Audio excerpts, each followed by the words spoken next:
My name is Jonathan Myrie McCoy. I was born on May 22nd, 1991 in Chicago, Illinois, in the Washington Heights neighborhood. The most interesting story about my birth is probably the fact that my mom went into a coma because of my birth.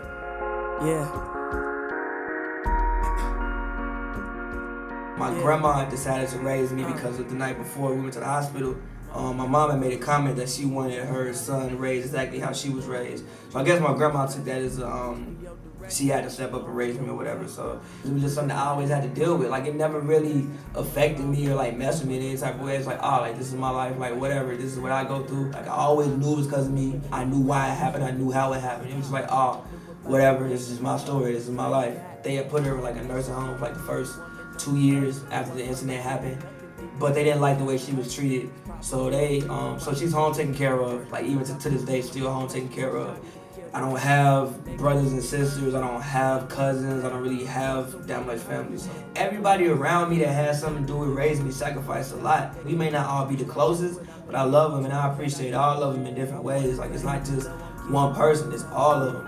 My parents influenced me in like a lot of ways that I probably didn't even realize growing up, but as time goes on, I learn more about my background. I realized how much they actually did influence me. Like, I know my mom, she played the flute. She was always listening to music, even like fashion sense. My mom was making leather outfits, like sewing them shit, like in high school and wearing them to school. As like a teen, I just looked up to hip hop in general because that was what was cool to me. The whole culture of hip hop was just influential to me as a teenager and probably shaped everything that I do and participate in today. Only reason I went to college was because it was expected. Like, I knew I wanted to do music and I thought it was like Columbia was like Def Jam University. Like I said, everybody in my family is what you do. Like, you graduate high school, you go to college, and at college you get a master's degree. Like, my mama graduated from DePaul in 3 years with honors and got her master's degree the next year. My dad, he ain't got a master's, but he graduated from Florida A&M. My grandmother, she graduated from Knoxville College, and she got a master's in like the 50s. I thought I was gonna be rich and famous by like 1920, but obviously that's not how life works. I don't know if I should have went in the first place. Like, usually around the time when I see people graduating, it's like, damn, man, like that could have been me. Like, I could have been graduating. I mean, I guess it gave me a chance to, branch out on my own and do what I want to do, and not be influenced by what my family wants me to do, about what others want me to do, just, do what I want to do. So no, I don't really regret it. Even the way my grandma used to always tell me, yo, think for yourself. That was one thing that always stuck with me. Like, I always tried to, no matter what, think for myself. And again, it always made it easier because I was the only child. I don't want to go back home, I just want to sit and rock. My proudest accomplishment up to this moment in life is probably the Rome album. Knowing how much work went into it, and knowing that even like 2 years later, I can still sit back and really enjoy some of the work that I made on there and some of the things that I did. Like, I wish I had done a couple of things differently. We didn't have everything lined up the way we should have. I think I was like smelling myself a little bit, and I was like, oh my God, like I gotta drop this right now. If I drop this right now and I don't capitalize off this moment, I'm gonna like mess myself up. When honestly, it was only gonna get bigger. You was only gonna go out more. You was only gonna meet more people. It might have been a blessing that, things didn't work out with that record. Probably would have ended up killing myself if I got famous off that, because just mentally, probably wasn't ready for all the responsibilities that would have come with success. And that wasn't the purest version of Jonathan McCoy. That was like another person. I would have went insane. I would have like lost my mind. I wouldn't have been able to handle everything that was coming to me. And I would have handled it probably completely wrong and probably really fucked myself up. And it's a reason you go through certain things, and you go through certain things to bring you to a certain point in life. So I don't think I would change anything. Find out this shit was really true. That's the time telling shit, right? I don't know exactly how often, but yeah, I think about quitting a lot, especially as like you get older.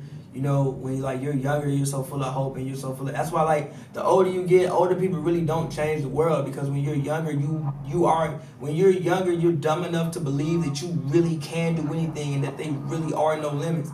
You feel me? So like, yeah, I think about quitting, but it's like, wow, like quitting, do what? You put so much work in, so much time, work, effort, money, devotion, sacrifice into something. Like, why not keep going, bro? See it out, see it through. But this project was really supposed to be like an EP until I make my next full-on album. That's what it was supposed to be. The other day my daddy said I got the alcoholic trait.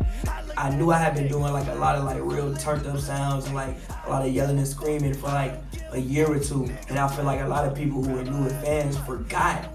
Not to say that that's not artistry, but I'm like a legit artist. Like I can go in with the bars, and like I can like, you know, put together the beautiful sounding music. And I feel like people have like forgotten that. I was thinking about love and what the shit really mean. Is it all just a myth? At first, I just wanted to like make a complete 180 with my sound just to show people I could, and I don't just do turned up music. But then it became like I don't even feel like rapping on them beats because I don't feel like that. Like I'm not having fun. I don't want to rap about fun because I'm not having it. I don't want to rap about how cool of a person I am because I don't feel like I'm a cool person. The sound of the project became how I was feeling, but at first, I just wanted to just do a whole complete 180 just to show people that I could. And I wanted to affect as many people as it can. If it thoroughly affects one person and that one person genuinely rocks, like I'm talking about hard, like yo, I live and die by these words, I'm satisfied, bro. Like I just wanted to just affect somebody, affect people.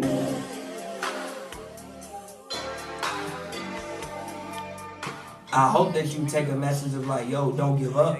And like, I've been where you've been.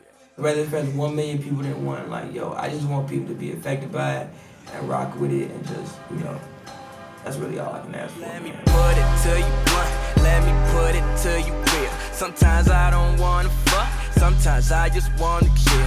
Sometimes I just wanna feel a